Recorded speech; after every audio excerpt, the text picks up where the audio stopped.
नमस्कार जय जगन्नाथ सांग माने आशा करे आपण मन बहुत भल थे आ खुशी रे थे। आज आपण मानकू कहिया चाहूची एबे जो ऑनलाइन फ्रॉड एबे बहुत बढ़ी गलानी। कारण मु किछि दिन तले एमती गोटे फ्रॉड रो शिकार हेतिली। किछि दिन में वर्षे 1.5 वर्ष पाखापाखि हो वर्षे समथिंग हेलानी। एबे आजी खाइला बेले खरा बेले खाइला बेले मु गोटे वीडियो एमती देखुथिली। तापर स्क्रॉल करी करी फेसबुक वीडियो आसला सिद्धि दास बोली सिद्धि भाई जो अछंती जानथिबे ओडिसा रो बाहर रहउचंती। सेमाने गोटे तांको बापा भी थिले सिठी सेमाने गोटे वीडियो करचंती एई ऑनलाइन फ्रॉड विषय रे। मोर तापर ख्याल पइला कि हाँ मो संगे भी एमती घटी कि मु भी एमती आपण मानक संगे शेयर करे सेति पई आसीची आपण मानक संगे शेयर करिया पई। एबे ऑनलाइन प्रोडक्ट आमे मगौचे आमे भाबुचे हाँ ऑनलाइन प्रोडक्ट तो समस्ते मगौचंती आमे भी मगेबा किंतु आमे जानने आमो संगे केते बड़ फ्रॉड से मान करचंती। कारण थरे मो हस्बैंड मगैथिले मो सासूंकर कहिछि तांकर प्रॉब्लम अछि गोटे किछि गोटे रोग अछि कहिथिले सेति पई से मेडिसिन खांती रेगुलर मेडिसिन खांती सेटा एठी मिलुनी कटक रे भी मिलेनी बाहर मगे पड़े। डॉक्टर जो मेडिसिन कहचंती से मेडिसिन खाइबा दरकार सेटा मिलुनी कटक रे भी मिले ना बेले बेले मिले बेले बेले सब बेले अवेलेबल न थाए सेति पई बाहर मगा हुए। मो हस्बैंड मगैथिले थरे अमेज़न रे किंतु आसिला 2300 टंका पार्सल थिला। एई भितर कोरोना परे एबे 1.5 वर्ष हला कहूची तो तारि परे मगैथिले किंतु से पार्सल वाला आसिला से एड्रेस कोठु पाउचंती म तो जाननी। से सिद्धि भाई कहले जे आमे जो अलिया गदार जो पके दोचे जोटा माने पार्सल रो जो जीट दोचे कागजटा सेटा पपाड़ दोचे से माने सेटा देखि एमिति फ्रॉड करछन किंतु मु तो जाननी केमिति कोन से माने एड्रेस कोड पाउचंती। किंतु आमे ऑर्डर करथिलु थरे ऑर्डर करथिलु आगुर थरे ऑर्डर करथिलु जहा आसिला तापरे जो ऑर्डर करलु आमे मेडिसिन ऑर्डर करथिलु तापरे आसिला भी मेडिसिन ता आसिला तापरे आमे जो ऑर्डर करि नथिबो ऑर्डर कर नथिलु पार्सल ता आसिला मोबाइल को मेसेज आसिला कॉल भी फोन आसिला। तापरे सेटू मो हस्बैंड नथांदी घरे मु थिली मु भाबिली कि हाँ जेतले फोन आसिला मु कहले हाँ मां कर दरकार तो मेडिसिन आउ मेडिसिन भी सरी आसिलानी आउ काले मो हस्बैंड बोले ऑर्डर कर देथिबे। तापरे मु सेटू पार्सल ता रखि देली 2300 टका पार्सल ता थिला मु पार्सल ता रिसीव करके घर को नैची मोर कोन गोटे काम थिला। दी लोक जानथिबे हमर केते काम छोट छुआ अछंती मो पुओ भी सेतले छोटटा हेतला मु ता काम रे व्यस्त थिबी कि कोन पार्सल ता नै थोई देली आउ देखिलिनी कोन अछि कोन नै मेडिसिन ता थिबो आउ मु आ खोलिलिनी। मो हस्बैंड सेटू आसिले राति पे तला हस्बैंड आसिले मु सेटू ता कहली आउ फोन करली मो हस्बैंड पर लागिलान ना एमती कोन होला लागिलान से पार्सल वाला बहुत तरतर थिला कि दियो आमे जिबू हमर लेट होची मु आ फोन लगेली मु कहली मो हस्बैंड तो करथिबे आउ मां कर दरकार मेडिसिन करथिबे सेति पई तो मु आ फोन लगेलिनी। तापर हस्बैंड तला पचारले राति रे आउ तमे कोन 2300 टंका मोर अकाउंट रु कटिची बोली देखैला आउ तमे कोन आनिथिलो कि मगैथिलो कि मु कहली ना मु किछि मगैनी तम तो मां को भाई कोन मगैथिलो मेडिसिन से कहले नाइ तो मु तो किछि मेडिसिन मगैनी। तापरे मो हस्बैंड जाई कि सेई खोलटा खोलिले जेमती आपण माने भाबिबेनी से माने एते फ्रॉड करचंती देह माने लोकंकर देह ऊपर नै गिरी मेडिसिन ऊपर नै गिरी सेथरे खाली काठ गुंड हेकिरी पसिची आउ कूटर पेटी रो कभरटा अछि पूरा जेमती पूरा पैकिंग हे सेमती हेची पूरा सेलोटेप मरा हेची पूरा बढ़िया से पैकिंग हेची किंतु भितरे खाली काठ गुंड बाहरला ता छडा किछि नाही। ଆଉ ସେ ନମ୍ବରରେ କଲ୍ କଲେ ବି ଯେତେବେଳେ ଆମେ ସେକେଣ୍ଡ ଟାଇମ ଯେତେବେଳେ ଦେଖିଲୁ ଏମିତି ପୁଣି କଲ୍ କଲୁ ଆଉ ଫୋନ ଲାଗିଲାନି, ଏମିତି ହେଲା। ସେଠୁ ଆମେ ଏମିତି ହେଲୁ। ସେତେବେଳେ ଆମର ଅସୁବିଧା, ମୋ ଶାଶୁଙ୍କର ଅପରେସନ ହେଇଥାଏ, ଆଉ ଇଆରେ ବି ମୋ ହଜବେଣ୍ଡ ବି ଲୋନ ଫୋନରେ ବହୁତ ଇଏ ହେଇଯାଇଥିଲେ। ସେତେବେଳକୁ ଅନଲାଇନ ଗେମ୍ ଖେଳିବା ଷ୍ଟାର୍ଟ କରିଦେଇଥିଲି। ତାପରେ ଆମେ ସେଠୁ ଏମିତି ହେଇକି ରହିଲୁ, ଗଲା ଥର ହଇରାଣ ହେଲୁ। ତାପରେ ସେଠୁ ଏବେ ତ ପୁରା ସବୁ ଠିକ ଠାକ ଥିଲା, ଆଉ କିଛି ଅସୁବିଧା ହୁଏନା। କାଲି ଗୋଟେ ମୋ ପାଖକୁ କଲ୍ ଆସିଲା, ମୁଁ ଏଇଟା କହୁଛି ଦଶହରା ଭସାଣି ଦିନ ଆସିଲା କଲ୍ ଆସିଲା। ମୁଁ ମସଲା ବାଟିବା ପାଇଁ ଯାଉଥିଲି, ପିଆଜ ଫିଆଜ କାଟୁଥିଲି, କଲ୍ ଆସିଲା ସେପଟୁ। ମଝି ପୂର୍ବରୁ ଥରେ ବି ଆସିଥିଲା, ଏଇଟା ସେକେଣ୍ଡ ଟାଇମ। ମଝିରେ ଥରେ ଆସିଥିଲା 5-6 ଦିନ ହେଲାଣି। କହିଲେ ଆଉ ମୁଁ ରିସିଭ କଲି ଫୋନ, କହିଲେ ଆପଣଙ୍କର ଗୋଟେ ଅର୍ଡର ଥିଲା। ମୁଁ କହିଲି କଣ ଅର୍ଡର ଥିଲା? ନା ଆପଣ ଗୋଟେ ଶାଢୀ ମଗେଇଥିଲେ। ମୁଁ କହିଲି ନା ମୁଁ ସେମିତି କିଛି ଶାଢୀ ମଗେଇନି, ମୋର ତ ଏବେ ପରିସ୍ଥିତି ବହୁତ ଖରାପ, ମୁଁ ଶାଢୀ ମଗେଇବି କଣ, ମୁଁ ତ ସେମିତି ଶାଢୀ ଫାଢୀ କିଛି ମଗେଇନି। କହିଲେ ନାଇଁ ଆପଣ ମଗେଇଥିବେ, ଆଉ ଦେଖନ୍ତୁ। ମୁଁ ସେଇଠି କହିଲି, ମୁଁ କହିଲି ହଁ ମୋ ଯା ଘରିକା ଥିଲେ, ବଡ ଶ୍ୱଶୁର ବୋହୂ କି ଆଉ ସବୁ ଆସିଥିଲେ କିଛି ଦିନ ପୂର୍ବରୁ। ମୁଁ କହିଲି ସେମାନେ କାଳେ ମୋ ଭଉଣୀ ଘରିକା ଆସିଥିଲେ, କାଳେ ମଗେଇ ଦେଇଥିବେ କି, ଲେଟରେ ବୋଧେ ପାର୍ସଲ ପହଞ୍ଚିଛି। ମୁଁ ସେଠୁ ତାଙ୍କୁ ପଚାରିଲି, ମୁଁ କହିଲି ଆଉ ସେମାନେ, ମୋର ସେଠୁ ଖ୍ୟାଲ ପଡିଲା ଯେ ଏମିତି ମୋ ସାଙ୍ଗେ ଥରେ ହେଇଥିଲା, ଖ୍ୟାଲ ପଡିଲା। ମୁଁ କହିଲି କାଳେ ସେମିତି ହେଇଥିବ କି। ତାପରେ ସେଠୁ ମୁଁ କହିଲି ଆଉ ଆପଣ କହୁଛନ୍ତି ଯିଏ ଅର୍ଡର କରିଥିଲେ ସିଏ ନାହାନ୍ତି, ସିଏ ତ ନାହାନ୍ତି, ଆଉ ମୁଁ କେମିତି ଶାଢୀ ରଖିବି। ସେଠୁ କହିଲେ ଆଉ ଆପଣ ରଖିଦିଅନ୍ତୁ, ଆସିଲେ ସିଏ ତାଙ୍କଠୁ ପଇସା ରଖିଦେବେନି, ତମ ଘର କଥା ତ। ମୁଁ କହିଲି ନାଇଁ ନାଇଁ ମୋ ପାଖରେ ଆଜ୍ଞା ଏବେ ପଇସା ନାହିଁ, ଆଉ ମୁଁ ରଖିପାରିବିନି, ଆପଣ ନେଇଯାଆନ୍ତୁ, ସେ ପୁଣି ହେଲେ ଆଉ ସେକେଣ୍ଡ ଟାଇମ ଅର୍ଡର କରିବେ। ସେ ଚିଡିଲେ, କହିଲେ ଆପଣ ଜାଣିପାରୁନାହାନ୍ତି, ମଗେଇ ଦଉଛନ୍ତି, ଆଉ ଆପଣ ଏଥରକ ହେଲେ ଆପଣ ଆପଣଙ୍କ ଇଏ କ୍ୟାନସେଲ କରିଦିଅନ୍ତୁ, ଆମେ ଆମକୁ ହଇରାଣ କରୁଛନ୍ତି, ଆପଣ ରଖିଦେଲେ କଣ ଯେ ଅସୁବିଧା ହବ। ମୁଁ କହିଲି ଆଜ୍ଞା ମୋ ପାଖରେ ପଇସା ଏବେ ନାହିଁ, ମୁଁ ବହୁତ ଅସୁବିଧାରେ ଅଛି, ଆଉ ସେଥିପାଇଁ ମୁଁ ଆପଣଙ୍କୁ କହୁଛି। ସେଠୁ ଗଲେ ଚିରିମିରି ଫୋନରେ ହେଲେ, ସେଠୁ କାଟିଲେ ଫୋନ। କାଲି କାଲି ସେମିତି ଖରାବେଳେ 1 ଖଣ୍ଡେ ହେଇଯିବ, 1 ପାଖାପାଖି ଆସିଲା ଗୋଟେ କଲ୍। ମୁଁ ସେଠୁ ରିସିଭ କଲି। ମୁଁ କହିଲି କଣ ଆଜ୍ଞା, କଣ ହେଲା କୁହନ୍ତୁ। କହିଲେ ମୁଁ ପାର୍ସଲ ବାଲା, ଫ୍ଲିପକାର୍ଟରୁ। ମୁଁ ସେଠୁ କହିଲି ଆଜ୍ଞା କୁହନ୍ତୁ କଣ ପାଇଁ କଲ୍ କରିଥିଲେ। କହିଲେ ଆପଣଙ୍କର ଗୋଟେ ପାର୍ସଲ ଥିଲା। ମୁଁ କହିଲି ପାର୍ସଲ, କି ପାର୍ସଲ? ନାଇଁ ତ, ମୁଁ ତ ସେମିତି କିଛି ଅର୍ଡର କରିନି। ମୁଁ କହିଲି କେତେ ଟଙ୍କାର? କହିଲେ 2500 ଟଙ୍କାର ପାର୍ସଲ, ଡିସକାଉଣ୍ଟ ହେଇକି 1700 ହେଇଛି, ଏବେ ବିଗ ବିଲିୟନ ଡେଜ ଚାଲିଛି, ସେଥିପାଇଁ ଆପଣଙ୍କର ଡିସକାଉଣ୍ଟ ଅଛି, 700 ଟଙ୍କା ଡିସକାଉଣ୍ଟ ଅଛି, 800 ଟଙ୍କା। ମୁଁ କହିଲି ନା ତ ମୁଁ ସେମିତି କିଛି ଅର୍ଡର କରିନି, ଆଉ କିଏ ଛୁଆ କଣ ଅର୍ଡର କରିଦଉଛନ୍ତି। ସେ ସେଇଠୁ ମତେ ଓଲଟି ପାଟି କଲେ, ତମେ ଛୁଆ ଅର୍ଡର କରିବେ କଣ, ତମେ ନିଜେ ଅର୍ଡର କରିଦଉଥିବ, ଛୁଆ କଥା କଣ କହୁଛ, ଆଉ ତମେ ଏଇ ଜିନିଷଟା ରଖିବାକୁ ବାଧ୍ୟ। ତମେ ସେଥରକ ଗୋଟେ ଫେରେଇଥିଲ, ଏଥରକ କଣ ଫେରେଇଲ ପୁଣି। ମୁଁ ସେ କହିଲି ସେଥରକ ସେମିତି ତ ଜଣେ ନେଇକି ଆସେନା, ମୁଁ ଯେତେଥର ପାର୍ସଲ ମଗେଇଛି ମାନେ ଅଲଗା ଅଲଗା ସବୁ ନେଇକି ଆସନ୍ତି। ଥରେ ଜଣେ ଏଇଥରକ ନେଇକି ଆଇଲା, ଆଉ ତ ଆଉ ଥରେ ଆଉ ଜଣେ, ସେଇ ଗୋଟେ ଲୋକ କେବେ ନେଇକି ଆସିନି। ଥରେ ଥର ନେଇକି ଆସିଛନ୍ତି, କିନ୍ତୁ ସବୁବେଳେ ପ୍ରାୟ ନେଇକି ଆସିଛନ୍ତି। ମୁଁ କହିଲି ଏମାନେ ଜାଣିଲେ କେମିତି ମୁଁ ଆଉ ଗୋଟେ ଶାଢୀ ଅର୍ଡର କରିଥିଲି ବୋଲି। ତାପରେ ସେଠୁ କହିଲେ ଇଏ କେମିତି ଜାଣିଲେ। ତାପରେ ସେଠୁ କହିଲେ ଆଉ ତମେ ତମେ ରଖିଦିଅ, ଆଉ ଆମେ ସେଥରକ କ୍ୟାନସେଲ କରିଥିଲୁ, ଏଥର କରିପାରିବେନି, ତମେ 1700 ଟଙ୍କା ଦେଇ ପାର୍ସଲ ଟା ରଖିଦିଅ, ତାପରେ ଆପଣ ଯୋଉ ତମେ ତମ ଘର ପରେ ବୁଝିବ ତମ ସେମାନଙ୍କଠୁ ଆଉ। ମୁଁ ସେଠି କହିଲି ନାଇଁ ସେମିତି ହେଇପାରିବନି, ମୋ ପାଖରେ ପଇସା ଟୋଟାଲ ନାହିଁ, ତ ମୁଁ ସେମିତି ଅର୍ଡର, ମୋ ଆଇଡିରୁ କିଛି ଦେଖୁନି ଯେ ମୁଁ ଅର୍ଡର କରିଛି। ଆପଣ କଣ ଆସି କହୁଛନ୍ତି ଅର୍ଡର କରିଛନ୍ତି, ଆପଣ କୋଉଠି ଅଛନ୍ତି କି? ଆସିବେ, ଆସନ୍ତୁ, ମୁଁ ଏଇ ଗଳି ଦେଇକି ଏପଟେ ଆସନ୍ତୁ, ଆଉ ମୁଁ ଦେଖେ କଣ ଅର୍ଡର କେମିତି ଶାଢୀ କଣ କଣ ଅଛି ସେଥିରେ ଦେଖିବା, ଆଉ ଦେଖିକି ତାପରେ ମୁଁ ଯଦି ହବ ଆପଣଙ୍କୁ ପେ କରିବି ଆଉ। ତାପରେ ଏତିକି କହିକି ଫୋନ ଟାକୁ କାଟିଦେଲେ।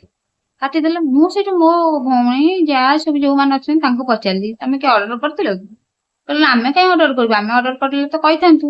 ତ ମୁଁ କହିଲି ସେ 2 ଥର ଏମିତି ମତେ ଅର୍ଡର କରିଛ ବୋଲି କହିକିରି 2 ଥର ଏମିତି ହଇରାଣ କଲାନି। କଣ ଗୋଟେ ଥିଲା କହିଲେ। ସେଠୁ ମୁଁ ତାକୁ କହିଲି ନାଇଁ ଯେ ସେମାନେ କେହି ନାହାନ୍ତି, ମୁଁ କିଛି ଅର୍ଡର କରିନି। ଏଥରକ ବି ସେମିତି, ଆଉ ଏମିତି ବହୁତ ଲୋକ ଏମିତି ସେମାନଙ୍କର ଶିକାରରେ ଫସୁଛନ୍ତି। ଆଜି ମୋତେ ହେଲା ଏତିକି ଟଙ୍କା, କାହାକୁ 5-10 ହଜାର ଟଙ୍କା ବି କରିଥିବେ, ଏମିତି ହେଉଥିବ। ଆଉ ଏମିତି ଯେଉଁ କରୁଛନ୍ତି ସେମାନେ କ'ଣ ପାଇଁ କରୁଛନ୍ତି? ଏଇସବୁ ବହୁତ ଭଲରେ ରିସିଭ୍ ହେଉଥିଲା ଜିନିଷ, ଏମିତି କିଛି ଫ୍ରଡ୍ ହେଉନଥିଲା। କିନ୍ତୁ ଏବେ ଏଇ ଯେଉଁ ସବୁ କରିଦେଇଛନ୍ତି, ଲୋକ ଆଉ ରୋଜଗାର କରିବା ପାଇଁ ଚାହୁଁନାହାନ୍ତି, ଏମିତି ଫ୍ରଡ୍ କରିକି ତାଙ୍କର ଚଲେଇଛନ୍ତି ତାଙ୍କ ସଂସ୍ଥା। କାରଣ ଏମିତି ଧର ଗୋଟେ ଘରୁ 1000, 1200, 1500 ଜଣକୁ ନେଲେ, ସେମାନେ ଏମିତି କେତେ ଘରୁ ନେଉଥିବେ? ସେମାନଙ୍କର ଗୋଟେ ମାନେ ଯେମିତି ଟିମ୍ ଟାଇପ୍ର ଅଛି, ମତେ ଲାଗୁଛି ଟିମ୍ ଟାଇପ୍ର ଅଛି। ସେମାନେ ଏମିତି କରୁଛନ୍ତି, ଯାହା ସବୁ ପଇସା ହେଉଛି ତାକୁ ତାଙ୍କ ଭିତରେ ବାଣ୍ଟିକି ନେଉଛନ୍ତି। ଆପଣମାନଙ୍କୁ ମୁଁ ଏଇ ଭିଡ଼ିଓ ମାଧ୍ୟମରେ ଏଇଥିପାଇଁ ଜଣାଇବାକୁ ଚାହେଁ ଯେ ଏବେ ସମସ୍ତେ ଅନଲାଇନ୍ ସପିଂ କରୁଛନ୍ତି। କିଏ ଧର ଘରେ ନଥିବ, ଫ୍ୟାମିଲି ଲୋକ କ'ଣ ଭାବିବେ କି ହଁ ଆମ ଝିଅ କି ଆମ ପୁଅ କି କିଏ ଅର୍ଡ଼ର କରିଥିବେ ଆମେ ନେଇଯାଉଛୁ, ଏମିତି କହିକି ସେମାନେ କେତେ ଘରୁ କେତେ ଲୋକଙ୍କୁ ସେମାନେ ଠକୁଛନ୍ତି। ଏମିତି ସେମାନଙ୍କର ଏଇଟା ଗୋଟେ ପେଶା ହେଇଗଲାନି। ଆଜି ସେ ଭାଇଙ୍କ ଭିଡ଼ିଓ ଦେଖି ମୋର ବି ଖ୍ୟାଲ ପଇଲା, କାଲି ଘଟିଛି। ଯିଏ ଭାଇ ଆଜି ମୁଁ ତାଙ୍କର ଭିଡ଼ିଓ ଦେଖିଲି, କୋଉ ଦିନର ଭିଡ଼ିଓ ମୁଁ ଜାଣିନି, କିନ୍ତୁ ମୁଁ ସ୍କ୍ରଲ୍ କରି ଯାଉଥିଲି ଫେସବୁକ୍, ଆସିଲା ଭିଡ଼ିଓ, ସେଇଠୁ ମୁଁ ଦେଖିଲି ଯେମିତି ମୋର ବି ମନରେ ଆସିଲା। ମୁଁ କହିଲି ହଁ ମୋ ସାଙ୍ଗରେ ତ ଏମିତି ଗୋଟେ ଘଟିଛି, ମୁଁ ବି ଆପଣମାନଙ୍କ ସାଙ୍ଗରେ ସେୟାର କରେ। ଆଉ ଆପଣମାନେ ବି ସତର୍କ ହୁଅନ୍ତୁ, ଯେତେବେଳେ ବି ପାର୍ସଲ ଆସିବ ପାର୍ସଲ ବାଲାକୁ ଠିଆ କରିବେ, ତାପରେ ଜିନିଷ ଖୋଲିବେ, ସେଇଠି ତାକୁ ଧରିବେ, ତାହେଲେ ଯାଇ ଆମେ ଅନଲାଇନ୍ ଯେଉଁ ସପିଂ କରୁଛେ ତା ଦେହରେ ଆମେ ଟେଷ୍ଟି ପାରିବା। ନହେଲେ ନାହିଁ ଏମାନେ ବହୁତ ଫ୍ରଡ୍ କରୁଛନ୍ତି। ସେ ଭାବୁଛନ୍ତି ହଁ ଏମିତି ବୋକା ବନେଇକି ଆମେ ଡେଲି ରୋଜଗାର କରିଦଉଛୁ, ବସିକିରି ଆମର କିଛି ଖଟିବା ପାଇଁ ପଡୁନି, ଆମକୁ ପରିଶ୍ରମ କରିବା ପାଇଁ ପଡୁନି। କିନ୍ତୁ ସେମାନେ କ'ଣ ଜାଣିପାରୁଛନ୍ତି? କିଏ ଲୋକ କେତେ କଷ୍ଟ କରି ଟଙ୍କାଟେ ରୋଜଗାର କରିବା ପାଇଁ କେତେ କଷ୍ଟ ହଉଛି ମୁଁ ଜାଣୁଛି।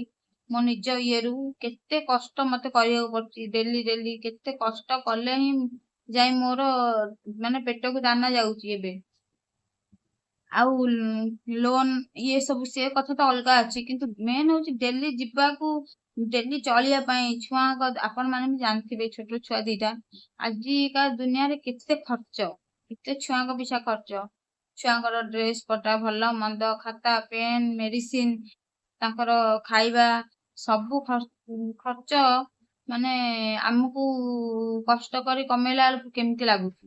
ସେମାନଙ୍କର କ'ଣ ଅଛି? ତାଙ୍କର ଏମିତି ଫ୍ରଡ୍ କରିକି ନେଇକିରି ତାଙ୍କର ଅଏସ୍ କରିକି ରହିଲେ। କିନ୍ତୁ ଆମ ଭଳି ଗରିବ ଲୋକ ସବୁ ଏମିତି ହଇରାଣ ହଉଛନ୍ତି। ଆପଣମାନଙ୍କୁ ଭିଡ଼ିଓ ମାଧ୍ୟମରେ ମୁଁ ଏଇଆ କହିବା ପାଇଁ ଚାହୁଁଥିଲି, ସେଥିପାଇଁକା ମୁଁ ଭିଡ଼ିଓଟା କଲି କି ଆପଣମାନେ ବି ସତର୍କ ହେଇକିରି ଭିଡ଼ିଓକୁ ଅଲଗା ଲୋକଙ୍କ ପାଖକୁ ସେୟାର କରନ୍ତୁ। କି ଯଦି ଆପଣମାନେ ବି ୟୁଟ୍ୟୁବ କରୁଛନ୍ତି, ଆପଣମାନେ ୟୁଟ୍ୟୁବ କରିକିରି ମାନେ ଭାଇରାଲ ଅଛନ୍ତି, ଆପଣ ଆପଣଙ୍କ ଭ୍ଲଗରେ ଏଇ ଭିଡ଼ିଓ ଆଣିବା ପାଇଁ ଚେଷ୍ଟା କରନ୍ତୁ, ଆଣନ୍ତୁ ବି। କାରଣ ମତେ ଲୋକ ବେଶୀ ଚିହ୍ନି ନାହାନ୍ତି, ଯେତିକି ବି ଜାଣିଛନ୍ତି ଲୋକ କୋଉ ଦିନ ଯାଇ ଜାଣିବେ, କିନ୍ତୁ ଆପଣମାନଙ୍କୁ ଲୋକ ଜାଣିଛନ୍ତି। ସେଥିପାଇଁ କହୁଛି ଆପଣମାନେ ଭିଡ଼ିଓ କରନ୍ତୁ, କି ଆରି ଉପରେ ଗୋଟେ ଭିଡ଼ିଓ ନିଶ୍ଚିନ୍ତ କରନ୍ତୁ, ଲୋକମାନେ ସତର୍କ ହେଇଯିବେ। କିଛି ଲୋକଙ୍କର ପଇସା, ଗରିବ ଲୋକଙ୍କର ଏମିତି ଯୋଉ ଫ୍ରଡ୍ କରି ସେମାନେ ନେଇଯାଉଛନ୍ତି, ସେମାନେ ତ ତାଙ୍କ ପଇସା ନ ପାଇ ପାରିଲେ ବି ଆଉ ଏମିତି ଯିବନି ନା, ସେଥିପାଇଁ ଆପଣମାନଙ୍କୁ କହୁଛି।